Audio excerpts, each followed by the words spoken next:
നൂറ്റാണ്ടുകളെ അനുഷ്ഠിച്ചു പോരുന്ന പാസ്ക് തിരുക്കർമ്മവും മറ്റു പരമ്പരാഗത ചടങ്ങുകളുമായി വല്ലാർപാടം ബസിലിക്കയിൽ ദുഃഖവെള്ളി ആചരിച്ചു. വൈകിട്ട് 7 മണിക്കായിരുന്നു പാസ്ക് തിരുക്കർമ്മം. വിദേശ നിർമ്മിതവും ശരീരഭാഗങ്ങൾ ചലിപ്പിക്കാവുന്നതുമായ ക്രൂശിത രൂപമാണ് ഇതിനുപയോഗിക്കുന്നത്. മരണശേഷം യേശുവിന്റെ ശരീരം കുരിശിൽ നിന്നിറക്കുന്നതിന്റെ ദൃശ്യാവിഷ്കാരമാണിത്.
തിരുസ്വരൂപവും വഹിച്ചുകൊണ്ട് റോസറി പാർക്കിൽ നഗരി കാണിക്കൽ പ്രദക്ഷിണവും നടന്നു. തുടർന്ന് ദേവാലയ സ്ഥാപനത്തിന്റെ 500 വർഷം പൂർത്തിയാകുന്ന മഹാജൂബിലിയുടെ പ്രതീകമായി ഇടവകയിലെ KCYM പ്രവർത്തകർ പരിശുദ്ധ വ്യാകുലമാതാവിന്റെ തിരുച്ചിത്രത്തിന് മുൻപിൽ 500 ദീപങ്ങൾ ഒരുക്കി. ജാഗരണ പ്രാർത്ഥനയും പരമ്പരാഗതമായ പുത്തൻ പാരായണവും ഉണ്ടായിരുന്നു. യേശുവിന്റെ മരണശേഷം മാതാവ് മറ്റു ഭക്ത സ്ത്രീകളോടൊപ്പം ഉറക്കമൊഴിഞ്ഞ് പ്രാർത്ഥിച്ചതിന്റെ പ്രതീകമായിട്ടായിരുന്നു ഈ അനുഷ്ഠാനം. മൃതശരീരം കുരിശിൽ നിന്നിറക്കി മാതാവിന്റെ മടിയിൽ കിടത്തുന്ന പിയേത്ത ദൃശ്യാവിഷ്കാരവും യുവജനങ്ങൾ അവതരിപ്പിച്ചു. Basilica rector doctor Antony Valunkal, father Alvin Paul, father Karal Joyce Kalathiparambil, father Savio Antony Thekkepadath എന്നിവർ ചടങ്ങുകൾക്ക് നേതൃത്വം നൽകി. പരിശുദ്ധ വല്ലാർപാടത്തമ്മയുടെ ബസിലിക്കയുടെ ദുഃഖവെള്ളിയാഴ്ചയുടെ പ്രാർത്ഥനാശംസകൾ ഏവർക്കും നേരുന്നു.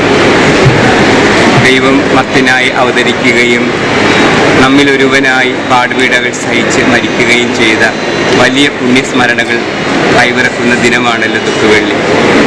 പരിശുദ്ധ വല്ലാർപാടത്തമ്മയുടെ ബസിലിക്കയ്ക്ക് 500ാം വാർഷികാഘോഷമായതിനാൽ ഈ വർഷത്തെ ദുഃഖവെള്ളിക്ക് ഏറെ പ്രത്യേകതകളുണ്ട്.